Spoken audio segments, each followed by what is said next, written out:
What attracted you to the CEC? Several things. I think first and foremost, connection to the ancient church, the Eucharist-centered worship, being part of something not just bigger than I was, but older than I was, and a sense of a stable foundation, knowing what the church was built on, that even though the CEC was formed in 1992, it was formed out of a really deep-rooted connection to the church father. So I think those are the main things that attracted me to the CEC.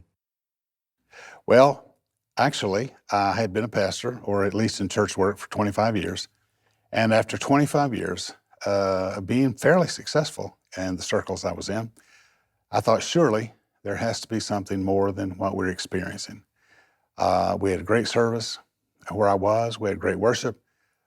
We were focused on growth, and we were growing pretty well. But there was just this, I sort of felt like a ringmaster in a three-ring circus trying to juggle all of the plates and keep the folks entertained. And I thought there must be something beyond this.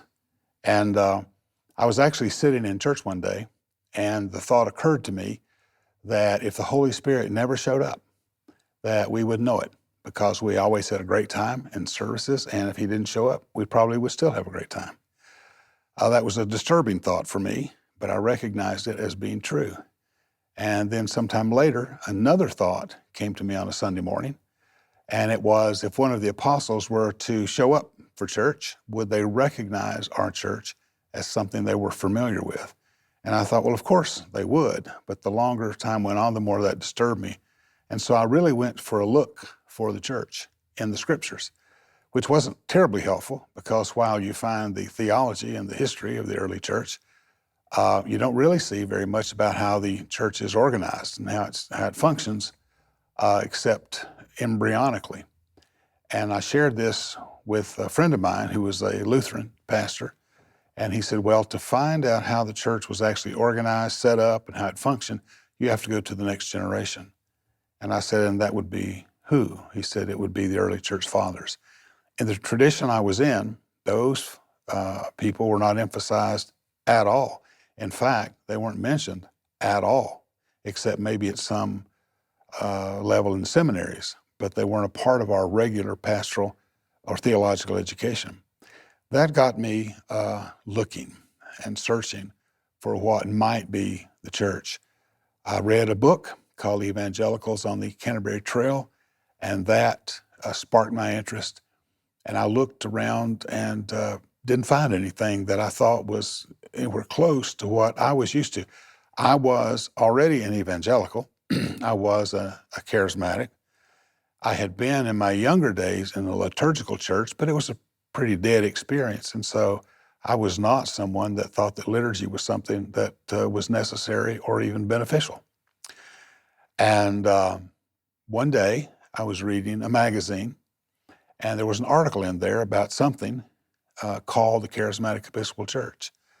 And I didn't think too much about it. I read the article and I put it aside. Then later on, I was looking at a different magazine, and there was another article by someone else, by a staff writer, and it was about the Charismatic Episcopal Church. And this time they had where the headquarters was, and I thought, well, I'll just call and see if there's actually a telephone number for these folks, and or see if they operate out of a post office box. And so I called, and sure enough, a secretary answered, and I explained to her who I was and what I was interested in. And she took my information. And about 2 days later, I received a phone call from a man named John Holloway, who was the canon missioner of the state of Georgia in what was then called the Southeast Province, who would later become the first bishop of Georgia. And we met and we talked about what all this meant. And it was there that I came across what we began to refer to as the three streams of church expression. That is charismatic / Pentecostal, evangelical, and liturgical sacramental. And he also shared with me about the government of the church, which was certainly different than what I was used to, and that government was consensus government, about how at every level, those on the governing councils came together after prayer and during prayer, made decisions based not upon a vote or by the strongest voice in the room, but based upon what each person believed God was saying about a situation. It seemed rather idealistic to me, yet it touched a chord.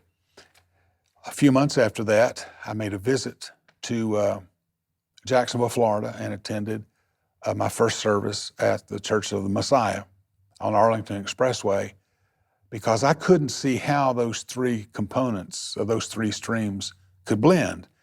The concept of a charismatic Episcopal Church seemed like an oxymoron. And it was there for the first time I saw it in operation, and I was quite overwhelmed by it, actually. And that began an 18-month journey for me to decide what I was going to do. It was almost a sense of excitement and a sense of loss, because I had a great church, great congregation, great people. And in my denomination, I served under godly people. So I wasn't interested in leaving someplace just for a change, but I wanted that if this was God, I wanted to be where He wanted me to be. And so it took about 18 months for me to come to a firm decision, one with which my wife fully agreed. Government and the liturgy it has some boundaries, Like a friend of mine, you've all heard this saying, maybe, like pastoring some people's like pastoring cats. Everybody's scattered everywhere. Well, with the CEC, I was new to liturgy because I came out of a Baptist background, Protestant, and charismatic things. And, but it was like pastoring spiders sometimes. And so I was looking but primarily government, because I thought the whole thing about authority was a huge thing. There was, they voted you in that world and that type of thing. So that really attracted me, and that there was something really stable about that. What attracted me was the bishops, who were all men of God, who were all under biblical authority, who were charismatic, but more importantly, they saw themselves as fathers and not administrators, and were really looking to be what I thought was an apostolic model of ministry, not from some shall be apostles, but the Paul Timothy model, my dear son or my son, this relationship. And that was something that was lacking where I was coming from. We had bishops, but they weren't bishops. They had hands laid on them, and they're an apostolic line, but they didn't see themselves as fathers, and they were political and administrative types. So that was a big attraction, and that it was charismatic Episcopal. And what is something God did to confirm your place in the CEC? Well, as I said, it was a journey, and I read everything I could find for 18 months about these three areas: sacramental and charismatic and evangelical. I went for a search for the church and the early church fathers, and I expected to see that the early church was evangelical. I expected to see that the early church was charismatic. I was terribly dismayed to find out that the early church was liturgical, because that went against the grain of what my preconceived ideas were. But I continued to stay in touch with folks, thought for a while about trying to make the church I was in something like what I was reading about. But ultimately, I went back to Jacksonville, Florida, not to go to church, but to get a hotel room on the beach. And if I recall correctly, it was June of 1996. And I had this very, very strong sense. I wasn't really expecting to get like a clear direction, but I got this strong sense from the Lord that I had to make a choice, that I could stay where I was, and that God would be with me and that God would bless me, but that I was to become a good, what would be the word? A good, solid pastor and member in that church for the rest of my life, and let go, just forget about what I've been reading about, what I've been experiencing. The other choice that I felt like the Lord was saying that I had is I could step over the line, taking nothing with me except the promise that God would be with me and bless me, and that was the second choice. So I felt like that whatever choice I made, God was okay with it, and He was leaving the decision up to me, which I thought was terrible because I wanted clear direction. And so it was another 2 months of praying and asking God what to do that I decided to go to a monastery near Atlanta and spend time there and just seek the Lord. And what really did it for me is that I'd had enough experience over that 18 months. This really goes back to about 2 years after I met with then Canon Holloway. But I came to the conclusion, I was 45 years old, and that while it certainly would be playing it safe to stay where I was, I didn't want to be 70 and look back at my life and wonder what would have happened if I'd stepped across the line. And so I came back, and within a week, resigned my church, and within a couple of weeks, was received into the Charismatic Episcopal Church by Archbishop Doug Woodall. And we began our church, Christ the King, the next month on the second Sunday of September, 1996. Something that happened really early on, I was just mentioning this to Bishop Epps over lunch.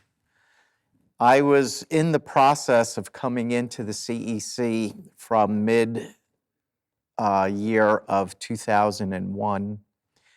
And on September 11th, 2001, of course, the world changed, and I'm a New Yorker and live just slightly more than an hour north of New York City. And a longtime friend of mine had a food pantry on East 11th Street in New York City, which is walking distance to the towers. Within 2 days, the food pantry was empty, and he put out a call to people he knew to bring food into the city. Well, the entire city was closed. All the bridges and tunnels were barricaded and guarded by NYPD and the National Guard. And I was so new, wearing black clergy shirts, that mine still had the creases from Elme in them and still had that shiny new shirt look. And I had a friend who had a deli delivery business, and he had 2 refrigerated trucks, which we filled with food.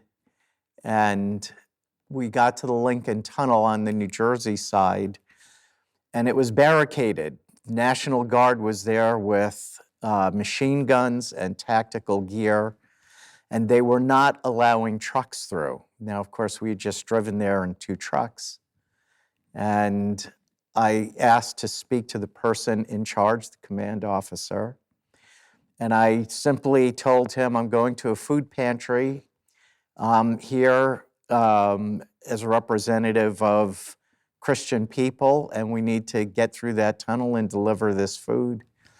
And he looked at me and he shook his head and he said, Father, I'm not supposed to do this. They didn't even look in the trucks. He just radioed and said, I'm sending 2 trucks through. And then when we got to 14th Street, which is where that lower part of Manhattan had been barricaded, there was again heavy police presence, and I asked to speak to the command officer, and an Irish Catholic lieutenant came up and said, Father, what are you doing here? And I told him, we're going to Father's Heart Ministry on East 11th Street and Avenue B. And he said, oh, I know those people. Those are good people. And he said, this is really going to them? And I said, yes. And he got on his radio and said, open the barricade, 2 trucks are coming through. Well, at that time, I had a lot of my colleagues from my former denomination who were not as enthusiastic about me looking clerical and wearing vestments. But it really confirmed to me the power of that symbol. It really confirmed to me that I am, in fact, being brought here by God.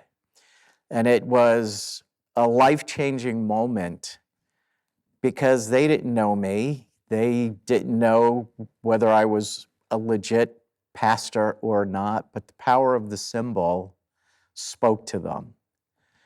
And I had a similar experience 2 days after that in Union Square, which had become the place of public mourning. And you, if you're old enough to remember back that far, news clips of 1,000 or more posters in Union Square Park with someone's picture on it saying, "Have you seen?" with the person's name and a phone number. Of course, none of those phone numbers were ever called. And it was a place where people in New York went to grieve together. And I was there invited by my friend at the food pantry. And I was there with several pastors who are really good and godly men, but they were not wearing anything that indicated that they were pastor. They had name tags on lanyards. And when I arrived, I got out of the car. We were actually allowed to park right at Union Square. And I got out of my car, and within a minute, I had 15 or more people lined up because they wanted to pray with the priest. And just the power of being an icon of Christ, a visible, recognizable icon of Christ, drew people to me. And I really went home with the profound sense that it's not me that they were drawn to. It's the church, the visible presence of Jesus that they were drawn to. And so that, for me, came very, very early in my time in the CEC, but it was a really tangible confirmation that God brought me to this place, and this is where I belong. Well, it all started because I'd known Bishop Adler for years, and I was living in Alabama, or up in Tacoma, and he contacted me, and I ended up getting ordained. He had me say, "I think you need to come down," and I'd gone to seminary and all that, so I did that, and then I went to Alabama to start a church. Once I was ordained, and when I was there, I contacted. I just felt I had a word for Bishop Adler, and so I wrote him a prophetic word. And just was on my heart, so that I did that. He ended up reading it in the House of Bishops, and I had no idea that he was doing that. To make a long story short, that they thought it was really from God, and it ended up drawing me to come to Kansas City, where I am now. So it was like a prophetic confirmation. It was, thank God, because I had no idea a lot about liturgical things at the time, but it was, so God could just confirm that that's where I was supposed to be. Wow, that's an interesting, good question. If you mean confirm that I was supposed to be there, I remember Bishop Adler, the first primate of the CEC. We had done a consecration, and I was still in my former nomination. But I came to this event, and it was afterwards, and we were standing around, and he walked over and he said, "Are you with us?" And that was a good question. And I said, I'm about 96% with you. He said, well, you're never going to be 100%. God's going to require you to walk by faith. And that was a confirmation to me. Just that statement that, wow, these guys are really genuine, that faith is to live by and walking by faith. And that was a desire of my heart. And so that moment was a kind of, yeah, I belong here. There was other stuff that I liked everybody. There wasn't these political battles or around sexual morality or social justice issues, but it was men who genuinely were together with the kingdom, and that got confirmed just in conversations over and over again. What kept you bound to the CEC through hard times? That God called me there, and the vows you take as a priest and then as a bishop. And when we went through some difficulties, the thing that I went out on my deck one time and I said, what am I supposed to do, Lord? Oh, there's a lot of chaos going on here. And it's like the Lord spoke to me, he says, did I call you? I said, yes. He said, then shut up. Buckle down, baby. You're in. That's as simple as that. So I didn't try to analyze that. I said, yeah, that's good, because I believe the way I got there in Kansas City was really God's hand, and if He's not going to send me out after those kinds of things, vows you make and things like that. So that settled it. You made a commitment, and God called you there. And the only way He'll call you out is if He speaks to you that you think you should move or something like that. Well, you could get that confirmed, like with the bishop and other people, because God could release you from a place, but it's the way you leave is the way you're going to enter. If you leave the wrong way, you're going to enter the wrong way with all the baggage. It'll be waiting for you. It'll go right with you, and so you won't be escaping anything. Like some people just leave and resign holy orders and they go somewhere else. They weren't sent; they went, and that's bad. That's really bad. I don't think it ever works out well.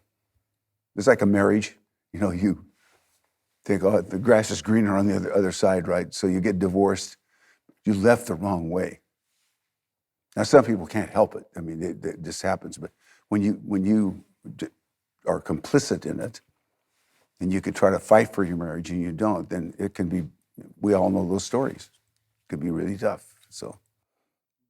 At the Wyndham Hotel, I was a visitor to the House of Bishops, and I said, Bishop, I have good news and I have bad news for you. And he looked at me and he says, well, what do you mean by that? And I says, well, the good news is no matter how bad things get, if I ever get like really angry with you, I'll never leave. And he said, what's the bad news? I said, I'll never leave. So that's what's gotten me through everything, is I'm in a covenant that I entered by taking sacred vows, and I'm going to die keeping those vows. The fact that I had felt like that I was there because God gave me the choice to be there, and that He had done what He said He would do, that His blessing would be there, His favor would be there. He had already walked us through some exciting times and some difficult times. So when we went through what I call the late great unpleasantness, it never occurred to me, seriously, to leave the CEC. I knew that we were in for a bit of a discernment period about what God was saying to us and doing with us. I was not a bishop at the time. I was a priest. I trusted my bishop, and I trusted the people that were over him. And so it wasn't hard for me to stay bound to the CEC, because for me, I had already made the biggest decision in my ministerial career by leaving where I was. And I felt God was in this. Otherwise, I would certainly not have left everything that I left behind. And so I'm here, and unless something unusual happens I don't anticipate, I'm here for the duration of my life. Vows. It's very simple. I tell people I've been married 51 years this year, and I joke. People say, "How did you stay married for 51 years?" I say, "I didn't get a divorce." But I really firmly believe that vows, are not love, keep a marriage together. Vows make love happen. Vows make relationships happen.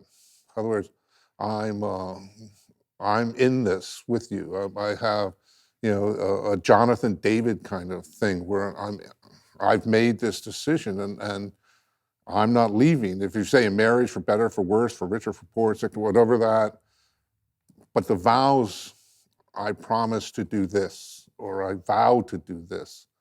And then as a bishop, that really became clear in the consecration. So when I took those vows, it was till death do us part, if you will, with the communion.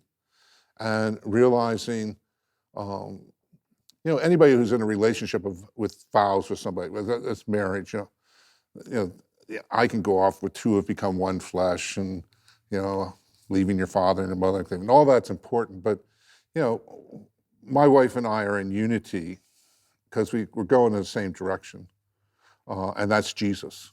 Jesus is where we both head, and if you both head that way, you're going to end up with him. And but in that, there's disagreements. We don't agree on everything, and when children came along, that was really, we didn't agree because she's a mother and I'm a father, and she comes at things, she kisses boo-boos and I discipline more, but that wouldn't separate us.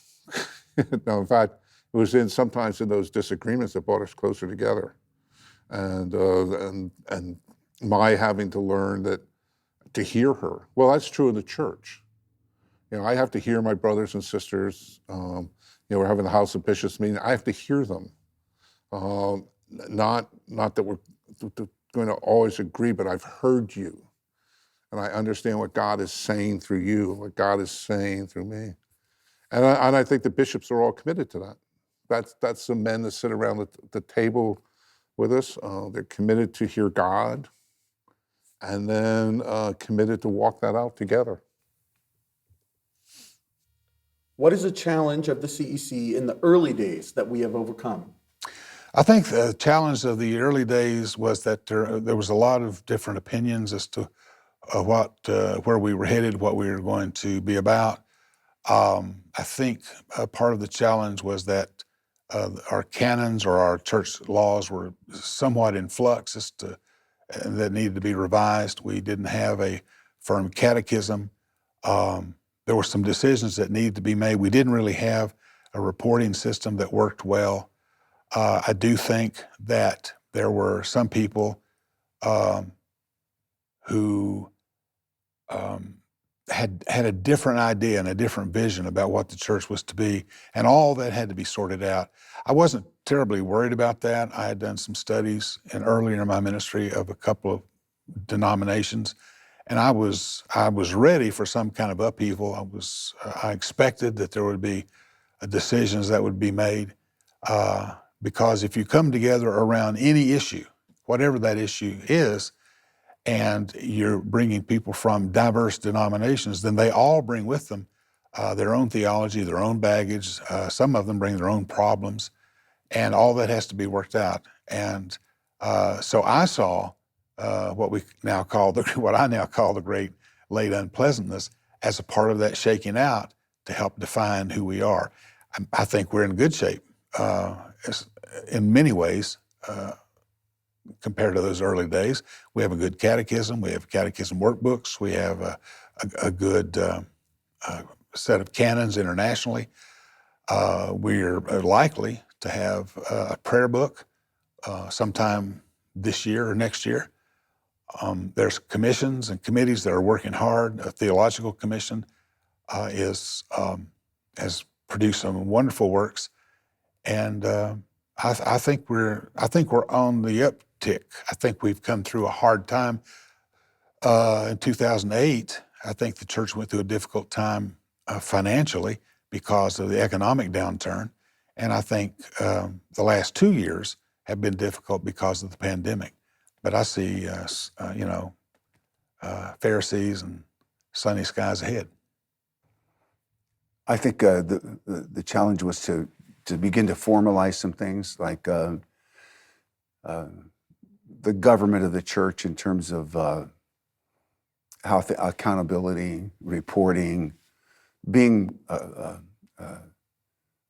being accountable for what you're doing.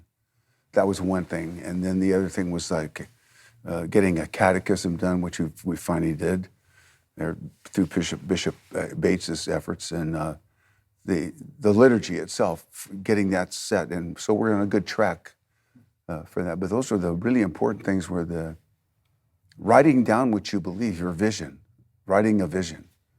I've always been big on that. What's your vision? You know, your purpose in life. If you can get somebody to think about those questions when they're real young, why are you here? You know, and get them, even little kids, young people. And we try to do that with everyone in our church. What are you doing here? Well, we know why we're here is the CC, but what is your vision? That type of thing. Wow. That's a difficult question. I think one of the major challenges is after some of the difficulties that we went through, we reached a place where we were all in this together and we knew we were all here for each other. And I think that's a pretty significant thing. That there was a testing that we went through, and I really believe that the leaders of the CEC, both nationally and internationally, believe what I just spoke about being in a covenant relationship with each other and being here by way of having taken vows to be part of God's kingdom through this gift of the Charismatic Episcopal Church. So I think that's one thing that we've overcome, because everybody wasn't in that place from the beginning, as you are aware. The challenge in the early days was God was bringing together people who didn't know each other. I mean, that was a big challenge. And from the East Coast, the West Coast, the South, Pentecostals, evangelicals, Anglicans, Roman Catholics, and all these heritages that were just coming together, and then they clashed. You know, and it was somewhat iron sharpening iron and learning from each other. But in some cases, the clash would get so hard, they'd leave. You know, because this is, and those differences created many different visions when there was only one vision. I think we've overcome that. That doesn't go on anymore. We're more clear of what it means to be three streams in a mighty river, what that river looks like, and we're pretty adamant about that. So that challenge is really a thing of the past. I don't think it's going to happen anymore. You know, we've developed canons and a catechism, and a liturgy now is coming out, and everybody agrees. Everybody's on board. And so if a newcomer comes, and we hope they do, we'll say, look, this is who we are. You know, if you want that. And what is your vision for the CEC going forward? I just happen to have it right here. No, I have this thing I carry with me. I was going to give it to you, by the way, because it's about writing your vision is a prophetic act of faith. And for the CEC, I have my personal vision, things like that, but I want to submit to the patriarch and the council, the bishop's council, about my whatever things I think about the CEC. But I like to see succession, young people being raised up, and leaders formed, and that kind of thing. But having to leave a legacy. As you get older, you know, you start thinking about those things, and so I'd like to see a legacy. Hopefully, that the things that in our time on the wall, so to speak, you know, we hopefully have something to pass on to young people and other people that will carry it forward. So I really think the CEC is going to do well. I think God's hand is on us, and we've gone through some heavy things, but all change comes by crisis. You know, it's never easy, and sometimes God allows that to work things out in our life, in our communion. Well, my vision for the CEC and the vision for the diocese would probably be something pretty close to the vision that I have from my own congregation south of Atlanta. And I'll just share it with you. Our vision statement was to be a Christ-centered, biblically based, spirit-led, sacramental church family, glorifying God and making disciples of Jesus Christ.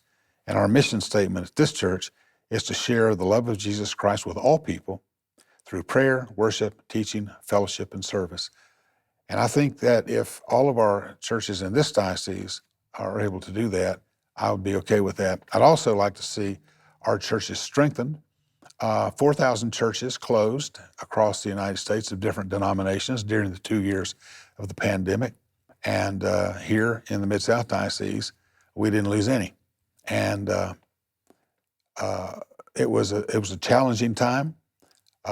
So we survived. I'm really happy about that. The clergy here in this area are some of the most faithful men I've ever met. Some of them serve at great personal sacrifice, and I'm praying that having survived, that we will begin now to thrive. My vision for the CEC, and by vision I mean having a tangible goal, is to see young men raised up and equipped to succeed us. One of my early mentors spoke to me. I started pioneering a church in 1996 in a place that does not have a reputation for being welcoming to Christians. And I asked him what would be an important thing to know starting out in ministry, and he was old enough to be my father, and he said to me, "There is no success without a successor." And I was puzzled by that because I was 38 years old at the time, and I was literally just starting a pioneer work. And he said, "Don't be surprised that I'm telling you that now. Your job from as soon as you begin is to start cultivating and raising up young leaders." And then he repeated what he said, "There is no success without a successor." So my vision is to see in every diocese and in every parish young men raised up to become leaders as priests and deacons, and young women raised up to be godly Christian women who lead and who live out their gifts and their vocations as well. Well, I don't think the vision is to be that river, in terms of a worship revival movement, to bring that light into the culture. Part of the beginnings of the CEC were in the cultural wars in the 80s and the 90s, to be pro-family, pro-life. I don't know if that was the vision. It's just everybody was that. It's like it was non-negotiable. And I think we're still in the cultural war. It might be different. I think the younger generation is in a different place, in terms of moral relativism. And we were just talking in a meeting about, the younger generation doesn't believe in sin, therefore they're not guilty. Well, I don't care if they believe in sin or not. There is sin, and they should feel guilty. But how are we going to relate to that? How are we going to deal with that? God will lead us in that. I think we need to look at entering into the world of younger adults, young married people. You become real conservative too once you get married, and your values kind of firm in. Like you see these little cherubs, and you understand original sin. I said, if you don't believe in original sin, just have a 2-year-old. They'll kill for a toy, and so you're training them. You're raising them up, and it's no longer the selfish individualism. And so I see that CEC entering into that world because I believe they're hurting. Not because I'm judging them or saving them from the pit of hell, but I think they're miserable. There's this confusion, there's a lostness, and the ways of God are ways of joy, the ways of freedom, ways of liberation. That we can tell people, hey, look, you're looking for happiness? Here you go. It's yours. Last question. What is God doing, speaking in your diocese or the CEC as a whole, that you were excited about?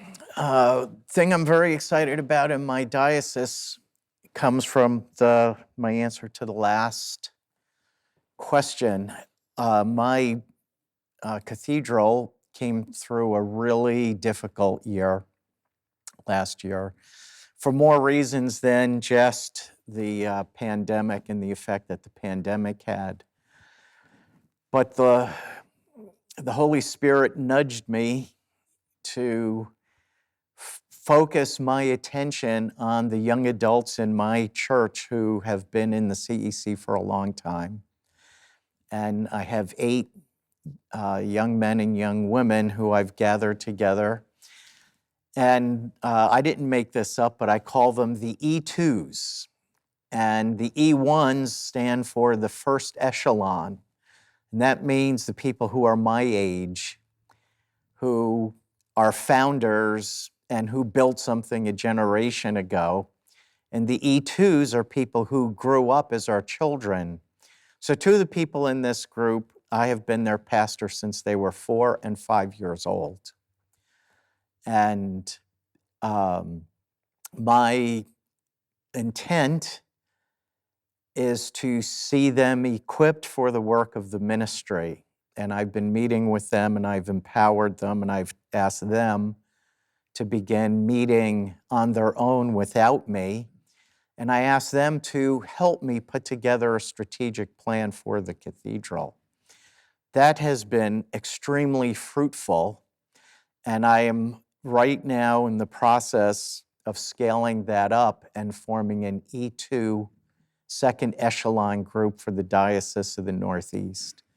And I have identified about 14 or 15 young adults who have grown up in the CEC, and they are CEC. And I want to equip them to become leaders in the diocese. So that I'm very excited about. I'm excited about what's ahead.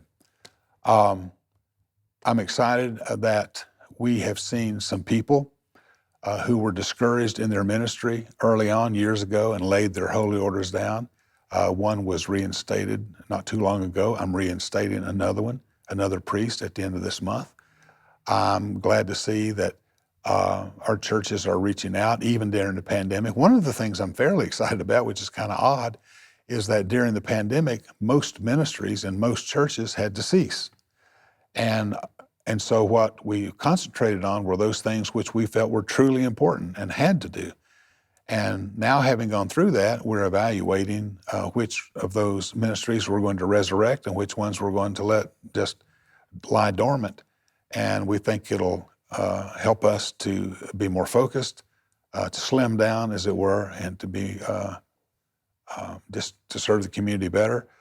I'm looking forward to new opportunities in this brave new world that's opening up right now, and I'm confident that if we can recover our enthusiasm and our excitement and our original fervor when we all came into the CC, that there's some good times ahead.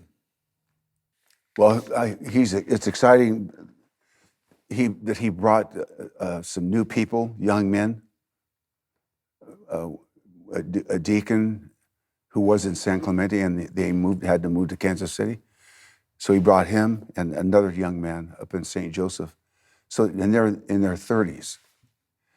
That's, to me, it was like a really comforting thing, because the Lord wouldn't bring them if he didn't have some kind of plan. He didn't bring them there to fail. And for us to go down or something like that. We're not. We've lost some people during the pandemic, but also people moved. My daughter, in fact, her family. You want to see a picture of her? No, I'm just kidding. But they moved to California, and then another John Sweeney, who was here. He's in San Antonio now, but he was the dean of our cathedral, and he moved to San Antonio. So we lost some families there, kind of a big hole, and we're trying to build that back up. So that's where we are right now in the diocese. But it's, in spite of all that, it was amazing how God would take care of us. I mean, people who don't even come to church send us the tithe. You know, the church they never attend. You know, they're given to us. Kind of strange, you know, but it's just amazing how God provided it for us. So you can believe if He calls you, He's going to take care of you, you know. So that's exciting to see that in spite of a lot of crisis, God is with you. It's a blessing. What is God doing or speaking in your diocese or the CEC as a whole that you are excited about?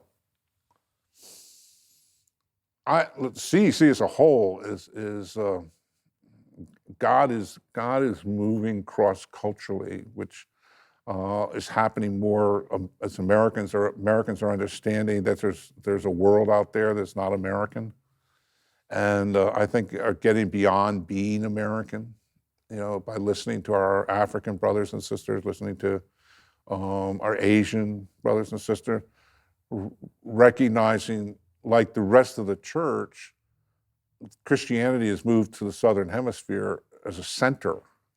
And what does that mean? You know, that the church is no longer listening to Europe. You know, it has to listen to South America, Africa. And how is that going to, I'm excited how that is going to impact Americans. You know, I really believe Africans need to send missionaries to the United States, because the United States has become, you know, we listened to a talk the other day, neo-pagan. I love that phrase. You know, it's basically it's a pagan culture, unfortunately, even in the church, and that doesn't know what real Christianity is. And I think that's happening in the CEC. Unfortunately, you know, people live in, you know, this little America, so I'm trying to figure out a way to get the Western Church and the Southern Church and European to share that, because God is moving powerfully in the Southern Hemisphere, incredibly powerfully.